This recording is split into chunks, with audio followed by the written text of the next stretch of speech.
Assalamualaikum warahmatullahi wabarakatuh. Alhamdulillahirabbil alamin. Wabihi nasta'in wa ala umurid dunya waddin. Wassalatu wassalamu ala asrafil anbiya'i wal mursalin. Sayyidina wa maulana Muhammadin wa ala alihi wa sahbihi ajmain, amma ba'du. Yang saya hormati Bapak dosen Bapak Imran Rosyadi, SH, MH, sekalian teman-teman yang menyempatkan diri untuk menonton video ini. Pertama-tama marilah kita panjatkan puji dan syukur kepada Allah Subhanahu wa taala sehingga bisa menyelesaikan tugas yang diberikan oleh Bapak Imran Rosyadi, SH, MH, serta tak lupa kita curahkan sholawat serta salam kepada baginda Nabi Agung Nabi Muhammad SAW. Susunan presentasi pada hari ini sebagai yang pertama akan dibacakan oleh Mbak Sofatin, yang kedua akan dibacakan oleh Mas Lutfi, yang ketiga akan dibacakan oleh Pak Novi Lailia. Untuk mempersingkat waktu, marilah kita masuk pada sesi presentasi. Yang pertama akan dibacakan oleh saya sendiri, yaitu Mbak Sofatin. Pengertian hukum acara pidana. Hukum acara pidana merupakan sejumlah peraturan yang mengatur hak negara untuk memidanakan seseorang yang melakukan kejahatan. Oleh karena itu, hukum acara pidana merupakan suatu rangkaian peraturan yang memuat hukum yang digunakan untuk menegakkan hukum. Jadi, hukum acara pidana adalah suatu peraturan negara, suatu peraturan yang dibuat oleh negara, kemudian dijadikan undang-undang yang harus dipatuhi oleh masyarakat setempat, atau dipatuhi oleh kita, ya kan, sebagai masyarakat setempat untuk menegakkan hukum atau menegakkan keadilan. Jadi hukum acara pidana adalah peraturan untuk menegakkan keadilan. Jika ada orang yang melanggar, maka harus dijatuhi hukuman agar jerah, ya kan. Ketika dia tidak dijatuhi hukuman dan tidak mengalami kejerahan melakukan tindakan yang salah, maka akan merugikan sesama manusia, sesama masyarakat gitu. Makanya negara kita itu membuat aturan agar dipatuhi oleh masyarakat. Kemudian kita sebagai masyarakat juga harus bisa membantu pihak yang berwajib untuk mentaati peraturan ini tadi.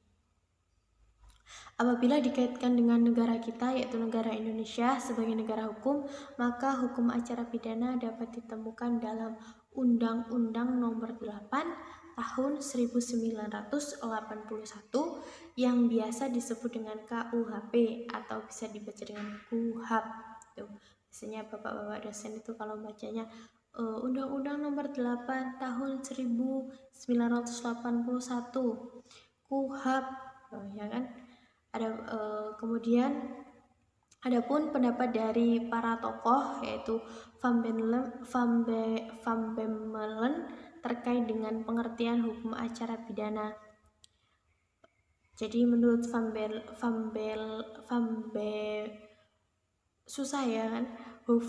Bemmelen, hukum acara pidana adalah ilmu yang mempelajari peraturan-peraturan yang diciptakan negara.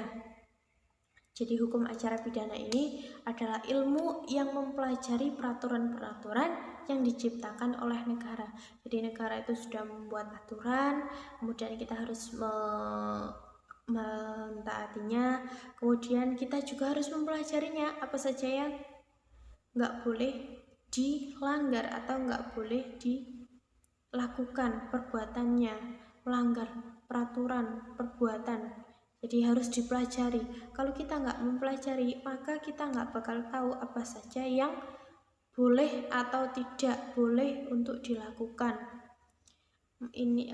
bisa tahu atau enggaknya apakah kita melanggar hukum atau enggak itu ketika kita tidak mempelajarinya. Jadi hukum acara pidana menurut Van Bemmelen itu peraturan yang diciptakan oleh negara. Jadi ilmu untuk mempelajari peraturan yang diciptakan oleh negara agar kita bisa mentaatinya, mematuhinya, melaksanakannya, kemudian membantu menegakkan peraturan ini tadi.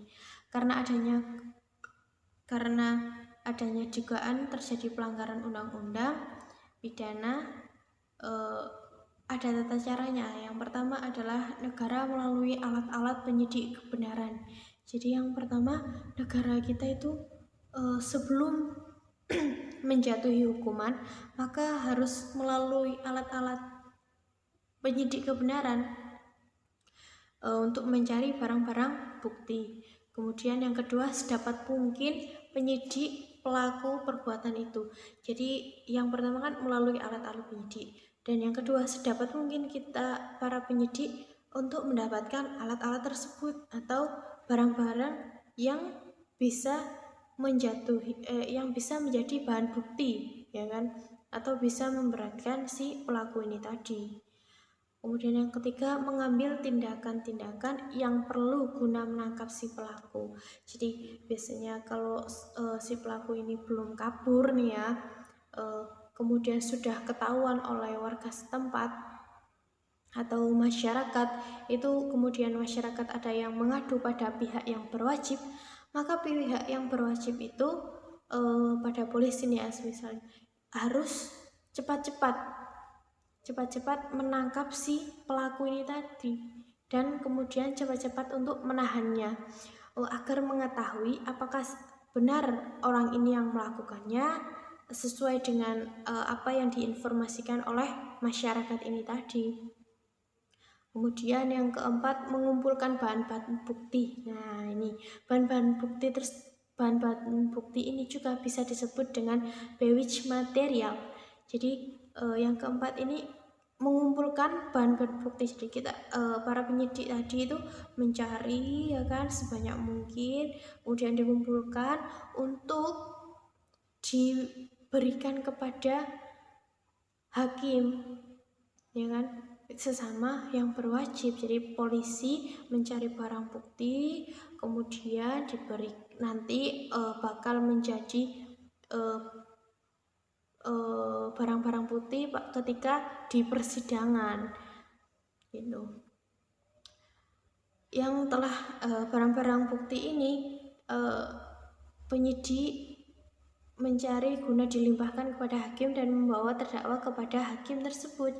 Nah kan, jadi barang-barang bukti ini diberikan kepada hakim, kemudian yang terdakwa ini juga diberikan kepada hakim untuk mengetahui kebenaran atau tidaknya orang ini melakukannya gitu. Yang kelima, hakim memberikan keputusan tenang terbukti. Jadi ketika Bapak Hakim ini sudah mendapatkan bahan-bahan bukti, kemudian para saksi gitu ya kan, termasuk barang-barang bukti kan, itu para saksi itu hakim wajib memberikan putusan secara tenang, tidak boleh emosi, agar putusan tersebut bisa bertemu atau mencari putusan benar-benar baik, apakah orang ini dijatuhi hukuman secara lebih atau tidak. Jadi putusannya itu enggak lebih enggak kurang, enggak lebih itu enggak berat banget buat terdakwa ini, tergantung kan dia melakukan kesalahan apa, juga tidak meringankan, tidak terlalu ringan gitu. Semisal contoh pembunuhan atau terorisme. Nah, seperti yang diambil pada materi kami, yaitu bom Bali atau terorisme yang dilakukan oleh Bapak Amrozi, itu kan juga yang pertama dia juga membunuh, kemudian merusak. Ya, sudah membunuh kemudian merusak, itu kan harus dijatuhi hukuman berat, ya kan. Dia kan merenggut nyawa orang banyak, walaupun nggak pakai tangan walaupun nggak membunuh secara langsung, tapi kan dia menggunakan bom itu tadi sudah membunuh sekian banyak orang, kemudian merusak bangunan tersebut, dan yang ketiga itu bisa merugikan masyarakat sekitar dan pemilik sarana prasarana yang dibom tadi. Itu yang ketujuh, melaksanakan putusan pidana dan tindakan tata tertib. Jadi setelah diputuskan, kemudian melakukannya secara tertib agar bisa menegakkan hukum ini tadi. Dan hukum acara pidana memiliki fungsi yang sama dengan hukum pidana. Penyebutan hukum acara pidana juga berbeda-beda di negara, ya kan? Seperti di Belanda, hukum acara pidana disebut sebagai Strafvordering. Kemudian di Inggris, hukum acara pidana disebut sebagai criminal procedure law. Di Amerika Serikat disebut dengan criminal procedure rules, dan di Prancis disebut code d'instruction criminal. Kemudian yang kedua, menurut Andi Hamzah menjelaskan definisi hukum acara pidana adalah aturan-aturan yang diciptakan negara karena terdapat beberapa pelanggaran undang-undang pidana. Jadi kadang peraturan itu belum ada, tetapi ketika kita sebagai masyarakat melakukannya, maka undang-undang atau aturan itu akan menjadi ada gitu. Apa yang belum ada akan menjadi ada ketika kita melakukannya. Sementara itu, menurut Profesor Dr. Wirjono Prajodikoro, mantan Ketua Mahkamah Agung RI, menjelaskan hukum acara pidana adalah rangkaian aturan yang di dalamnya terdapat cara lembaga kepolisian, kejaksaan, dan pengadilan untuk bertindak menegakkan hukum pidana. Jadi menurut Bapak Prajogo Wirjono ini tadi, hukum acara pidana adalah rangkaian tata cara aturan yang terdapat cara lembaga kepolisian melaksanakan penegakan ini tadi, dari mulai kepolisian, kejaksaan, dan pengadilan. Kemudian kepada tujuan hukum acara pidana. Hukum acara pidana adalah untuk mencari dan mendapatkan atau setidak-tidaknya mendekati kebenaran material. Jadi tujuan hukum acara pidana ini untuk mencari dan mendapatkan kebenaran material atau barang bukti, ya kan. Kemudian fungsi hukum acara pidana menurut Van Bommelen, yaitu yang pertama mencari dan menemukan kebenaran, yang kedua memberikan putusan oleh hakim, yang ketiga adalah pelaksanaan putusan. Jadi tujuannya adalah untuk mencari kebenaran material, fungsinya juga untuk menegakkan pelaksanaan atau melaksanakan putusan, menegakkan kebenaran gitu. Dalam aturan hukum acara pidana KUHP masih ada keterkaitan karena KUHP merupakan alat pelaksanaan yang dijadikan pedoman aturan dari hukum pidana material. Sedangkan kitab-kitab undang hukum acara pidana atau KUHP merupakan alat pelaksanaan yang dijadikan pedoman atau aturan dari hukum pidana formil. Tuh ya kan.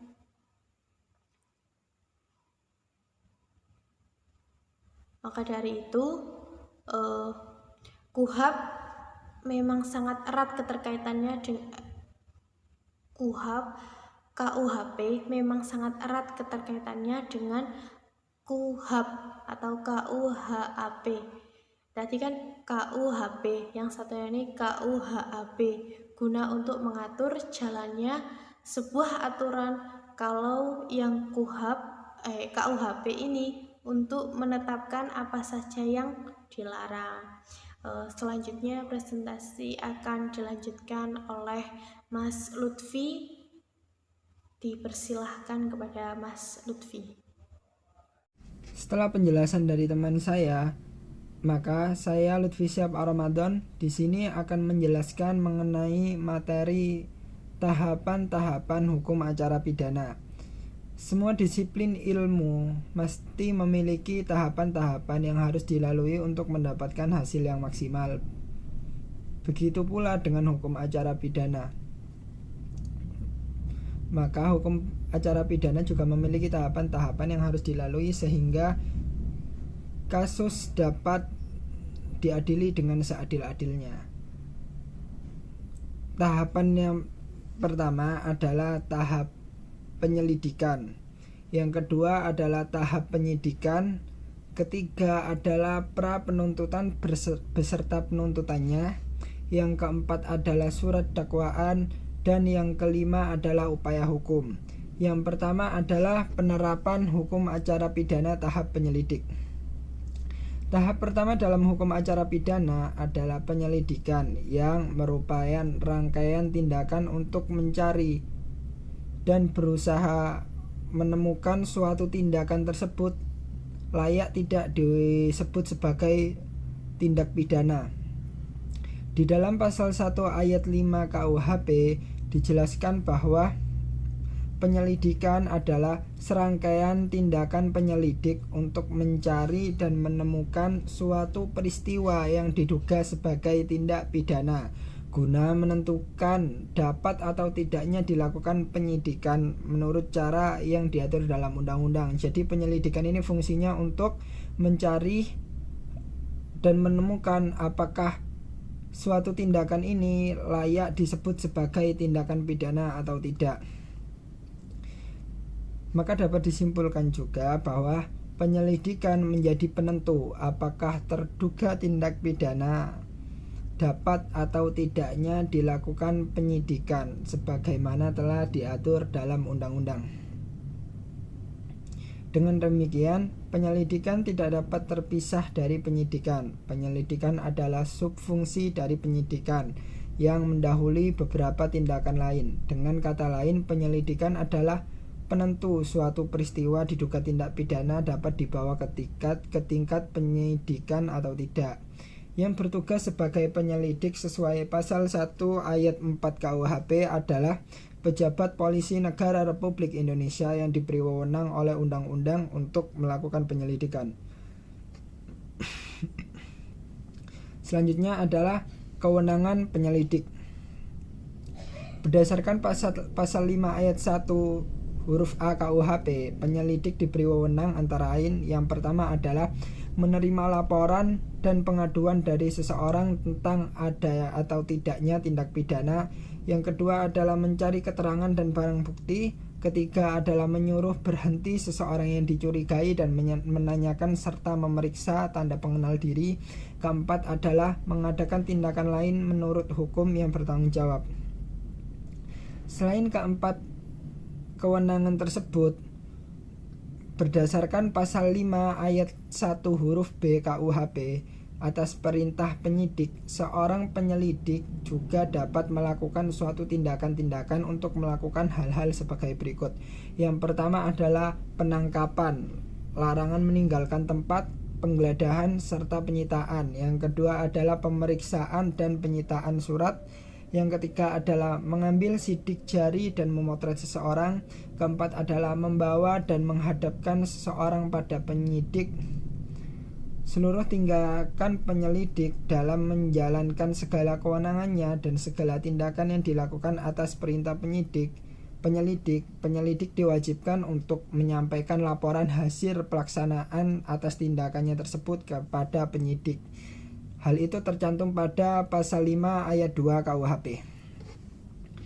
Tahap yang kedua adalah tahap penyidik. Pada pasal 1 ayat 2 KUHP diterangkan bahwa penyidikan adalah serangkaian tindakan penyidik dan menurut cara yang diatur dalam undang-undang untuk mencari serta mengumpulkan bukti yang dengan bukti itu membuat terang tentang tindak pidana yang terjadi dan guna menemukan tersangkanya. Lah di situ ada kata-kata guna menemukan tersangkanya. Berarti tahap penyidikan ini adalah tahapan yang digunakan untuk menemukan siapa sih yang benar-benar layak disebut pelaku dan siapa sih yang benar-benar layak disebut korban. Di dalam pasal 6 ayat 1 KUHP ditekankan kembali bahwa penyidik adalah seorang pejabat polisi negara Republik Indonesia dan seorang pejabat pegawai negeri sipil tertentu yang diberi wewenang khusus oleh undang-undang, yang bertugas sebagai penyidik sesuai pasal 1 angka 1 KUHP adalah pejabat polisi negara Republik Indonesia atau pejabat pegawai negeri sipil tertentu yang diberi wewenang khusus oleh undang-undang untuk melakukan penyidikan. Kewenangan penyidik antara lain berdasarkan pasal 7 ayat 1 KUHP, penyidik memiliki kewajiban dan kewenangan sebagai berikut. Yang pertama adalah menerima laporan atau pengaduan dari seseorang tentang adanya tindak pidana. Kedua adalah melakukan tindakan pertama pada saat di tempat kejadian. Ketiga adalah menyuruh berhenti seseorang tersangka dan memeriksa tanda pengenal diri tersangka. Yang keempat adalah melakukan penangkapan, penahanan, penggeledahan, serta penyitaan. Yang kelima adalah melakukan pemeriksaan dan penyitaan surat. Selanjutnya adalah mengambil sidik jari dan memotret seseorang.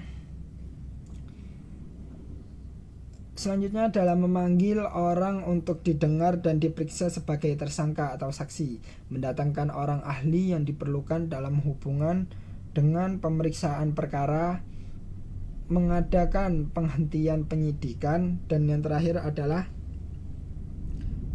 mengadakan tindakan lain menurut upaya hukum yang bertanggung jawab. Berbagai macam penyidik dalam kasus pidana di Indonesia adalah, yang pertama adalah pejabat polisi, kedua adalah pegawai negeri sipil atau PNS tertentu, yang ketiga adalah penyidik pembantu, keempat adalah perwira TNI Angkatan Laut. Biasanya untuk kasus tindak pidana DZ dan perikanan. Selanjutnya adalah kejaksaan untuk tindak pidana korupsi dan pelanggaran HAM berat. Yang terakhir adalah penyidik KPK untuk tindak pidana korupsi atau tipikor.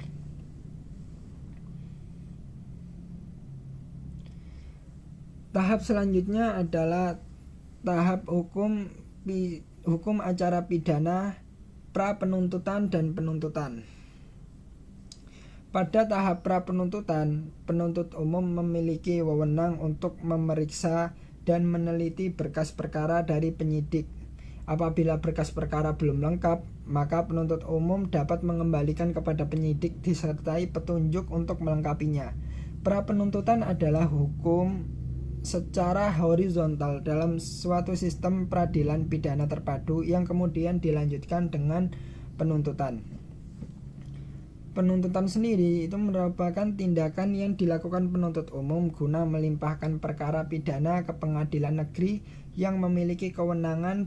Dengan demikian, penuntutan adalah cara yang diatur dalam undang-undang setelah diperiksa dan diputuskan oleh hakim dalam sidang pengadilan. Pasal 1 ayat angka 6 huruf B dijelaskan bahwa penuntut umum adalah jaksa yang diberi wewenang oleh undang-undang untuk melakukan penuntutan dan melaksanakan penetapan hakim. Sedangkan pada pasal 1 angka 6 huruf A dijelaskan bahwa jaksa adalah pejabat yang diberi wewenang oleh undang-undang untuk bertindak sebagai penuntut umum serta melaksanakan putusan pengadilan yang telah memperoleh hukum tetap. Tahapan selanjutnya adalah pembuatan surat dakwaan. Surat dakwaan sendiri adalah segala tuduhan tertulis yang menyatakan semua keadaan yang telah mendahului, menyertai, dan mengikuti tindakan terdakwa Apabila telah dilakukan pemeriksaan dan proses pengadilan telah selesai, maka musyawarah tentang kesalahan terdakwa akan didasarkan pada surat dakwaan. Dengan demikian, surat dakwaan adalah surat atau akta yang merupakan suatu tindakan pidana yang ditunjukkan pada terdakwa. Surat tersebut sekaligus menjadi dasar dan landasan dalam pemeriksaan dalam sidang dan pengadilan. Syarat-syarat pembuatan surat dakwaan. Mengenai syarat-syarat surat dakwaan dapat dilihat pada pasal 143 KUHP yang menyatakan sebagai berikut. Poin A adalah penuntut umum melimpahkan perkara ke pengadilan negeri dengan permintaan agar segala mengadili perkara tersebut disertai dengan surat dakwaan. Yang B adalah penuntut umum membuat surat dakwaan yang diberi tanggal dan ditandatangani serta berisi poin pertama adalah nama lengkap, kedua adalah tempat lahir, umur, tanggal lahir, jenis kelamin, kebangsaan, tempat tinggal, agama, serta pekerjaan tersangka. Poin kedua adalah uraian secara cermat, jelas, dan lengkap mengenai tindak pidana yang didakwakan dengan menyebut waktu dan tempat tindak pidana itu dilakukan. Memperhatikan pasal tersebut, maka ditentukan dua syarat yang harus dipenuhi dakwaan. Yang pertama adalah harus memenuhi syarat formal. Surat dakwaan diberi tanggal dan ditandatangani oleh penuntut umum atau jaksa disertai dengan nama lengkap, tempat lahir, umur atau tanggal lahir, jenis kelamin, kebangsaan, tempat tinggal, agama, dan pekerjaan tersangka. Hal tersebut tercantum pada pasal 143 ayat 2 huruf A KUHP. Yang kedua adalah hukum syarat material. Harus memuat syarat material. Yang pertama adalah uraian secara cermat, jelas, dan lengkap mengenai tindak pidana yang didakwakan. Kedua adalah menyebut waktu dan tempat tindak pidana itu dilakukan. Tahapan terakhir adalah penerapan hukum pidana tahap upaya hukum. Yang dimaksud dengan upaya hukum perkara pidana ialah suatu usaha setiap pribadi atau badan hukum yang merasa dirugikan haknya atas kepentingan untuk memperoleh keadilan dan perlindungan atau kepastian hukum menurut cara-cara yang ditetapkan dalam undang-undang yang isinya menunjukkan peristiwa pidana yang disertai dengan ancaman hukuman bagi para penyelenggaranya. Jenis-jenis upaya hukum. Upaya hukum sendiri dibedakan menjadi dua. Yang pertama adalah upaya hukum biasa dan upaya hukum luar biasa. Upaya hukum biasa yang pertama ada yang namanya farzat. Farzat ini merupakan salah satu upaya hukum biasa yang dapat diminta oleh salah satu atau kedua belah pihak yang berperkara terhadap suatu putusan pengadilan negeri yang diputus farzat. Prosedur pengajuan farzat dalam pasal 129 HIR 153 RBG adalah sebagai berikut. Yang pertama adalah dalam waktu 14 hari setelah putusan farzat diberitahukan kepada tergugat sendiri. Bila memungkinkan diperiksa oleh majelis hakim yang sama, putusan tersebut menurut hukum boleh diminta banding. Relawan bukan sebagai penggugat tetapi tetap terlawan, sehingga yang membuktikan dulu adalah terlawan atau penggugat asal. Yang kedua adalah banding, artinya ialah memohon artinya adalah permohonan supaya perkara yang telah diputus oleh pengadilan tingkat pertama diperiksa ulang oleh pengadilan yang lebih tinggi, yakni tingkat banding. Karena merasa belum puas dengan keputusan pengadilan tingkat pertama, syarat-syarat dari upaya banding adalah sebagai berikut. Diajukan oleh pihak-pihak dalam perkara, diajukan dalam masa tenggang waktu banding. Putusan tersebut menurut hukum boleh diminta banding, membayar panjar biaya banding kecuali dalam hal prodeo. Dan yang terakhir adalah menghadap di Kepanitraan Pengadilan Negeri yang putusannya dimohonkan banding. Selanjutnya adalah kasasi. Kasasi adalah pembatalan atau pernyataan tidak sah oleh MA terhadap putusan hakim karena putusan itu menyalahi atau tidak sesuai dengan undang-undang. Syarat-syarat yang harus dipenuhi dalam pengajuan kasasi yaitu sebagai berikut. Yang pertama adalah diajukan oleh pihak yang berhak mengajukan kasasi, diajukan masih dalam tenggang waktu kasasi. Selanjutnya adalah putusan atau penetapan menurut hukum dapat dimintakan kasasi, membuat memori kasasi, membayar panjar biaya kasasi, menghadap di Kepanitraan Pengadilan Negeri yang bersangkutan. Selanjutnya adalah upaya hukum luar biasa. Reaksi sipil peninjauan kembali adalah meninjau kembali putusan pidana yang telah memperoleh kekuatan hukum tetap karena diketahui hal-hal baru yang dulu tidak dapat diketahui oleh hakim, sehingga apabila hal-hal itu diketahui maka putusan hakim akan menjadi lain. Syarat-syarat yang harus dipenuhi untuk peninjauan kembali diantaranya sebagai berikut. Yang pertama adalah diajukan oleh pihak yang berperkara. Kedua adalah putusan tersebut menurut hukum boleh diminta banding. Tiga adalah membuat surat permohonan peninjauan kembali yang memuat alasan-alasannya. Keempat adalah membayar panjar biaya banding kecuali dalam hal purdeo, membayar panjar biaya peninjauan kembali, menghadap di Kepanitraan Pengadilan Negeri yang memutus perkara pada tingkat pertama.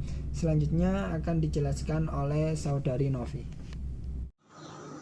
Baik, saya Novi Lelia, NIM C9121938 akan melanjutkan penjelasan dari kedua teman saya sebelumnya, yakni yang akan saya bahas adalah mengenai studi kasus beserta analisisnya mengenai terorisme. Sebelum itu, kita akan membahas mengenai definisi terorisme terlebih dahulu. Kata teror berasal dari bahasa Latin yaitu terere, yang mana memiliki arti suatu aktivitas atau kegiatan ataupun tindakan yang bertujuan untuk membuat pihak lain merasa ketakutan. Terorisme adalah serangan-serangan yang pastinya sudah terkoordinasi dari beberapa oknum-oknum yang tidak bertanggung jawab yang bertujuan untuk membangkitkan perasaan terteror terhadap sekelompok masyarakat yang menjadi objek serangan dari oknum tersebut. Teror tentulah berbeda dengan perang. Aksi dari terorisme tidak akan pernah tunduk pada tata cara peperangan sebab pelaksanaannya yang selalu tiba-tiba serta target korban yang acak dan seringkali warga sipil yang berada di tempat keramaian. Para ahli kontraterorisme mengistilahkan teroris sebagai para pelaku yang tidak tergabung dalam angkatan bersenjata dan tidak tunduk terhadap aturan-aturan dalam angkatan bersenjata tersebut. Aksi terorisme juga mengandung makna bahwa serangan-serangan teroris yang dilakukan tidak berperi kemanusiaan dan tidak memiliki justifikasi, sehingga mereka layak untuk mendapat pembalasan yang kejam juga. Sasaran terorisme lebih banyak didasari atas motif, ideologi, dan politik yang menjadi faktor adanya tindakan terorisme tersebut, sehingga korban, baik manusia maupun benda fisik lainnya, bukan merupakan hal yang harus diperhitungkan.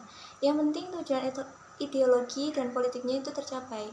Korban tindak terorisme seringkali adalah orang-orang yang tidak bersalah dan tidak tahu apa-apa mengenai apa yang pelaku terorisme pikirkan. Tujuan kaum teroris ini semata-mata hanya untuk mencari perhatian dari masyarakat luas melalui sensasi yang mereka ciptakan hingga nantinya akan mengalihkan isu dari beberapa permasalahan. Dengan demikian, apa yang menjadi tujuan perjuangan mereka mendapat perhatian dan diharapkan dapat diwujudkan. Terorisme merupakan aksi kekerasan untuk tujuan pemaksaan kehendak dan publikasi politik yang memakan korban masyarakat sipil yang tidak berdosa, menunjukkan hubungan yang erat dengan politik. Sudah banyak dibuktikan bahwa politik dan terorisme mempunyai hubungan yang erat. Jika arus komunikasi politik tersumbat, dalam arti media massa maupun sistem perwakilan rakyat tidak efektif dan tidak mampu memenuhi inspirasi rakyat, disitulah terorisme muncul. Terorisme tumbuh dan berkembang karena didukung oleh situasi masyarakat yang sedang mengalami tekanan politik, ketidakadilan sosial, dan terdapatnya jurang pemisah yang dalam antara kaya dan miskin. Selain itu, terorisme juga merupakan bentuk strategi politik dari kelompok yang lemah untuk menghadapi pemerintah yang kuat dan berkuasa. Perpu nomor 1 tahun 2002 yang kemudian disahkan menjadi Undang-Undang nomor 15 tahun 2003 tentang pemberantasan tindak pidana terorisme, kemudian diganti menjadi Undang-Undang Pemberantasan Terorisme, merupakan dasar hukum dalam proses penanganan dan penegakan hukum tindak pidana terorisme, di mana tujuan yang hendak dicapai dari penyusunan undang-undang yang kuat dan komprehensif guna mencapai kepastian hukum dalam melaksanakan penyelidikan, penyidikan, penuntutan, dan pemeriksaan terhadap perkara tindak pidana terorisme, menciptakan suasana aman, tertib, dan damai yang mendorong terwujudnya kehidupan yang sejahtera bagi bangsa Indonesia. Dalam mengungkap jaringan terorisme, dari tindakan terorisme ini tentulah harus dengan langkah atau strategi cara yang tepat dalam mengusut kasus ini, karena kasus ini sudah bukan kejahatan yang biasa atau yang biasa dinamakan ordinary crime, tapi sudah bersifat extraordinary crime. Extraordinary crime bisa dikatakan kejahatan dengan dilakukan perencanaan dengan sistematik, meluas, serta terorganisir.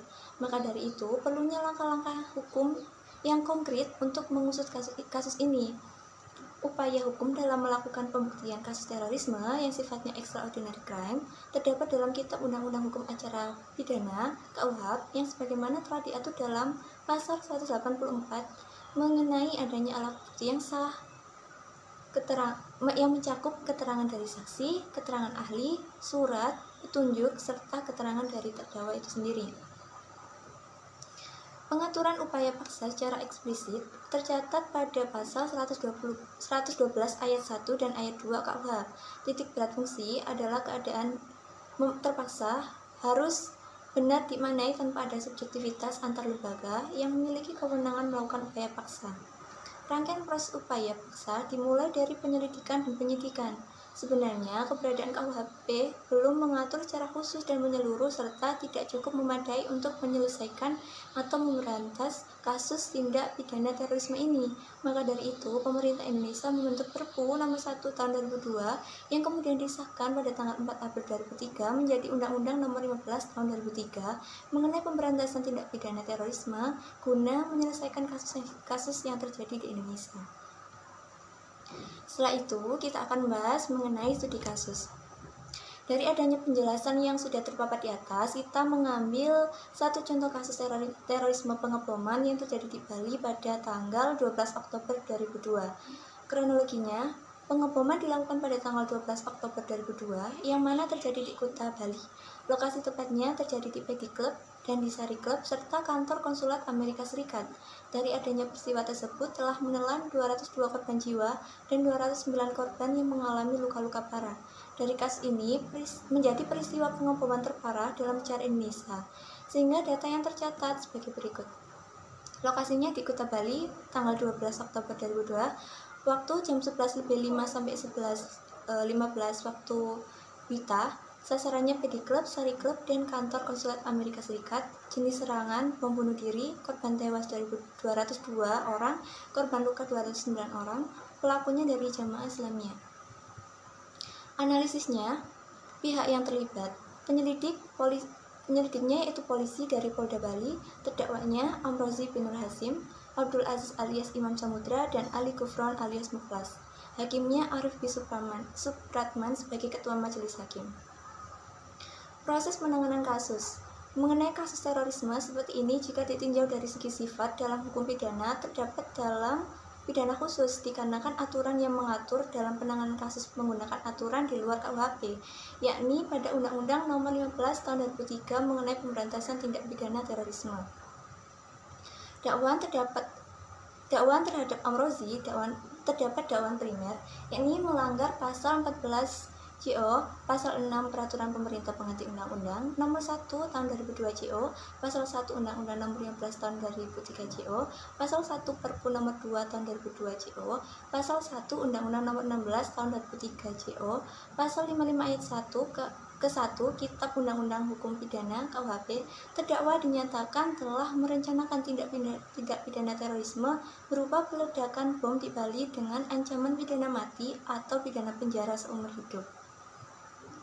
Selain itu ada juga dakwaan subsidiar dan yakni melanggar pasal 6 Perpu nomor 1 tahun 2002 JO Pasal 1 UU Nomor 15 Tahun 2003 JO, Pasal 1 Perpu Nomor 2 Tahun 2002 JO, Pasal 1 UU Nomor 16 Tahun 2003 JO, Pasal 55 ayat 1 ke 1 KUHP. Dalam kaitan ini, terdakwa dinyatakan bersama teman-temannya telah dengan sengaja menggunakan kekerasan atau ancaman kekerasan yang menimbulkan suasana teror atau rasa takut terhadap orang secara meluas atau menimbulkan korban yang bersifat massal dengan cara merampas kemerdekaan atau hilangnya nyawa dan harta benda orang lain, atau mengakibatkan kerusakan atau fasilitas publik dengan melakukan pengeboman atau peledakan di jalan raya.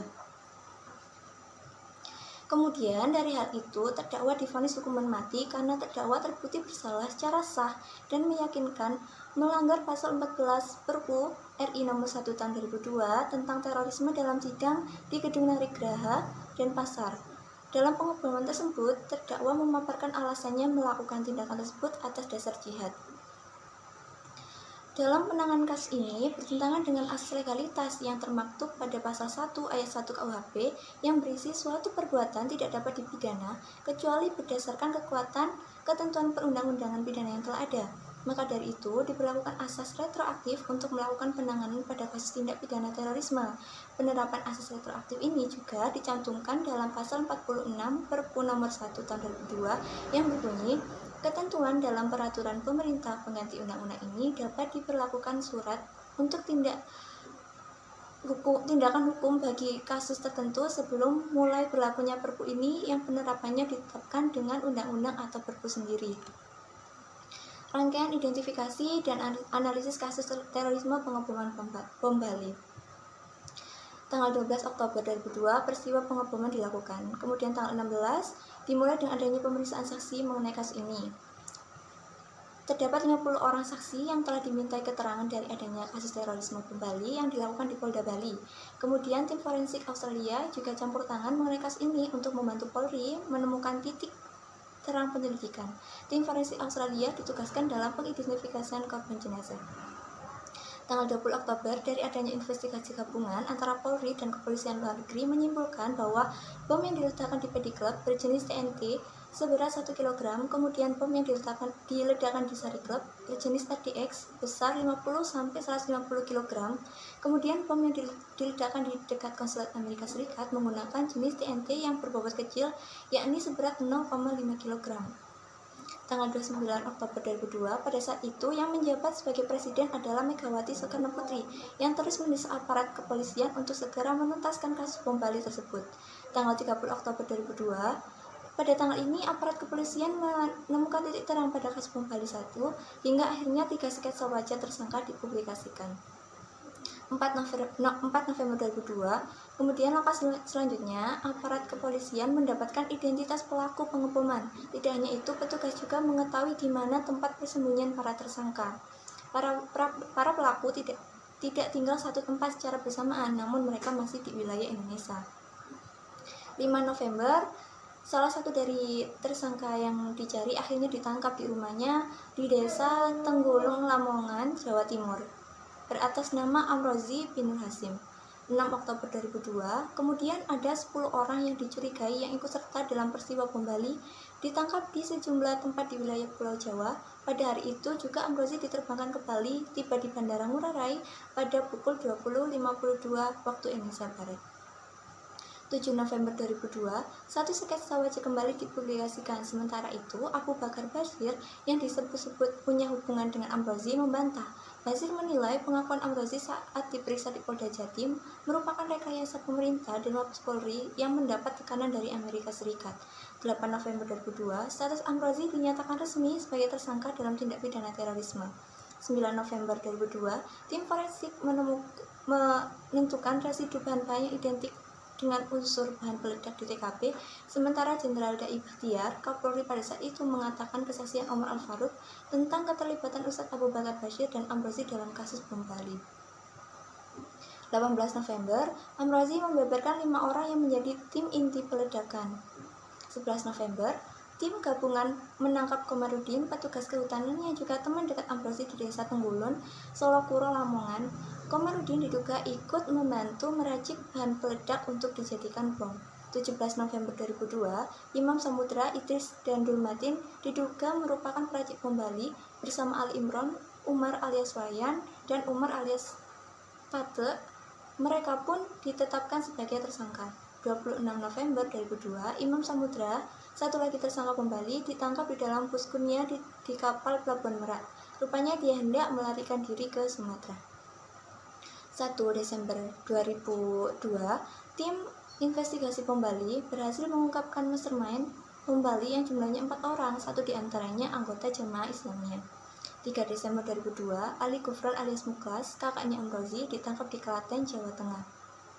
4 Desember 2002, sejumlah tersangka bom Bali 1 ditangkap di Klaten, Solo, Jawa Tengah, diantaranya Ali Imron, Rahmat, dan Hermianto. Sejumlah wanita yang diduga istri tersangka juga ditangkap. 16 Desember 2002, polisi menangkap Ana Aswari Atang yang masih siswa SMU di Lamongan. Tim juga berhasil menemukan 20 dus yang berisi bahan kimia jenis potasium klorat seberat 1 ton di rumah kosong milik Aswari di Desa Banjarwati, Kecamatan Paciran, Lamongan, yang diduga milik Amrozi. Tanggal 18 Desember 2002, tim investigasi gabungan polisi Australia membuka dan membeberkan dokumen Solo, sebuah dokumen yang dimiliki Ali Gufron. Dalam dokumen tersebut berisi tata cara membuat senjata, racun, dan merakit bom. Dokumen itu juga memuat buku-buku tentang Jamaah Islamiyah dan topografi suatu daerah serta jumlah rencana aksi yang akan dilakukannya. Kemudian, berganti tahun, pada tanggal 6 Januari 2003, berkas perkara Amrozi diserahkan kepada Kejaksaan Tinggi Bali. 16 Januari, Ali Imron bersama 14 tersangka yang ditangkap di Samarinda tiba di Bali. 8 Februari, rekonstruksi bom Bali. 12 Mei, sidang pertama terhadap Amrozi. 2 Juni, Imam Samudra mulai diadili. Tanggal 30 Juni, Amrozi dituntut hukuman mati. 7 Juli, Amrozi divonis mati. 28 Juli, Imam Samudra dituntut hukuman mati. 10 September, Imam Samudra divonis mati. 28 Agustus, Ali Gufron dituntut hukuman mati. 2 Oktober, Ali Gufron divonis mati. 30 Januari, ada PK pertama Amrozi, dan itu ditolak. 30 Januari 2008, PK kedua diajukan dan ditolak. 1 Mei, PK ketiga diajukan dan kembali ditolak. 21 Oktober 2008, Mahkamah Konstitusi tolak uji materi terhadap Undang-Undang Nomor 2 PNPS 1964 soal tata cara eksekusi mati yang diajukan Amrozi beserta teman-temannya. 9 November 2008, Amrozi beserta teman-temannya dieksekusi mati di Nusa Kambangan. Penutupnya, dari penjelasan yang telah dipaparkan di atas mengenai kasus terorisme ini dikategorikan ke dalam pidana khusus, dikarenakan dari permasalahan tersebut ketentuannya berada di luar KUHP. Maka dari itu pemerintah Indonesia membentuk Perpu Nomor 1 Tahun 2002 yang kemudian disahkan pada tanggal 4 April 2003 menjadi Undang-Undang Nomor 15 Tahun 2003 mengenai pemberantasan tindak pidana terorisme guna menyelesaikan kasus-kasus yang terjadi di Indonesia. Kasus terorisme ini juga sudah termasuk ke dalam kejahatan extraordinary crime, yang merupakan suatu perbuatan yang sengaja dilakukan untuk menghilangkan hak asasi manusia yang lain dengan cara melakukan kejahatan dengan perencanaan secara sistematis dan terorganisir dengan baik. Extraordinary crime ini pun juga telah disepakati sebagai pelanggaran HAM berat.